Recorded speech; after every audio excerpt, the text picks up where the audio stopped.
Hello, and welcome to another episode of MSP Dispatch, your source for news, community events, and commentary in the MSP channel. I'm Josh Hobine, and today we're diving deep into CISA's latest vulnerability summary, focusing on a massive wave of Linux kernel vulnerabilities and what this means for MSPs managing security in 2025.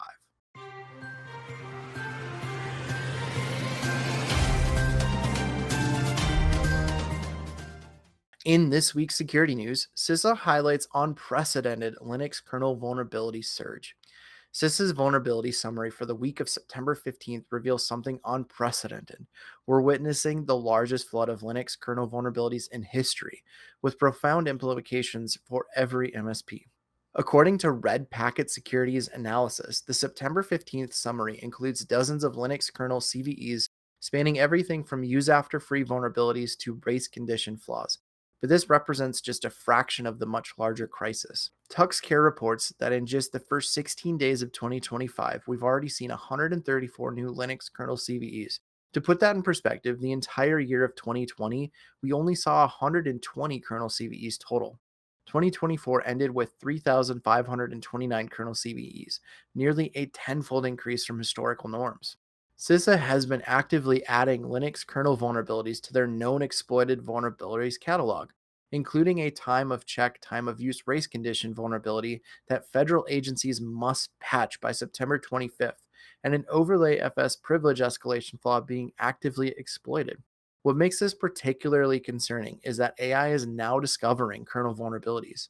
Security researcher Sean Heelan used OpenAI's O3 model to find a zero-day in the Linux kernel's SMB implementation. This marks the first time an AI has independently discovered a kernel zero-day vulnerability. The nature of these vulnerabilities tells an important story. Many stem from memory management issues, race conditions, and improper reference counting. Classic kernel programming pitfalls that become security vulnerabilities under very specific conditions. The AI discovered vulnerability demonstrates the sophistication involved. It's a use after free vulnerability in the ksmbd module where multiple SMB connectors can share the same session object. When one connection processes a logoff request and frees the user object, another connection still processing requests can access freed memory, potentially allowing privilege escalation. The Kaspersky security list analysis shows this isn't just theoretical. Linux systems are increasingly targeted by threat actors. They're specifically focusing on these kernel vulnerabilities like heap overflows in the netfilter subsystem that have become popular among attackers because they use well-known memory corruption techniques. CISA's KEV editions focus on vulnerabilities with proven real-world exploitation. The overlay FS vulnerability allows local users to escalate privileges by copying files with special capabilities from NOSUID mounts. Datadog's research showed this vulnerability is trivial to exploit and works by tricking the kernel into creating SUID binaries owned by root. This CVE flood creates unprecedented challenges for MSPs. Traditional vulnerability management approaches simply don't scale when you're dealing with 8 to 9 new kernel CVEs every day. Vulnerability scanners are taking longer to complete assessments and often work with outdated data. Security reports that used to be concise are now hundreds of pages long. SIM systems are struggling with increased data flow, and false positive rates have increased significantly. The cost implications are staggering. Organizations are spending more on staff time for CVE analysis, infrastructure, resources for security scanning, and new tools designed to handle this volume. Many security teams report being completely overwhelmed. Enterprise Linux distributions face particular complexity. They must analyze each CVE for relevance, backport fixes to supported versions, and maintain compatibility across diverse environments.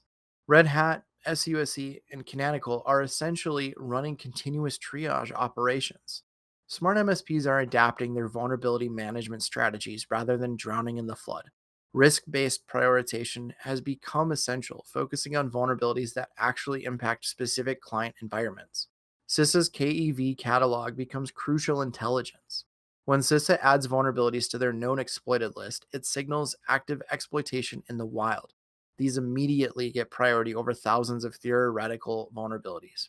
Rebootless patching technologies are becoming strategic advantages. Solutions that allow MSPs to apply kernel patches without system restarts enable more frequent security updates without operational disruption. Automated triage systems are necessary for survival. MSPs need tools that can categorize CVEs based on client specific kernel configurations and network exposure. Manual analysis of thousands of CVEs simply isn't feasible.